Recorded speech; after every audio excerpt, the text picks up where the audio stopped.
Ассалаумағалейкум, құрметті ағайындар.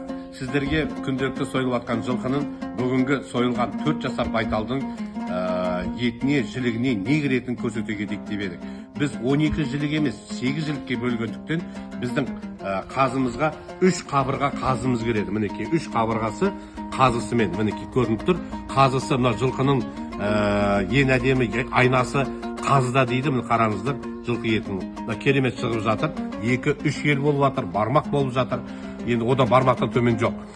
Мына жерде жүретіні мынауымыз жалымыз, жалымен мойын еті. Өнен кейін жүретін ортан жілік, мынауымыз бізде жаямыз. Қарасаңыздар, мінекей керемет жаямыз, бел омыртқамыз, белдемеміз, мынау жамбас сүйегіміз, жіліктің басы. Мынау тұрған үшеуі де жамбас ет, мәкіт таза. Мінекей жамбас ет, мынаның бәрі сан еттер және қол еті.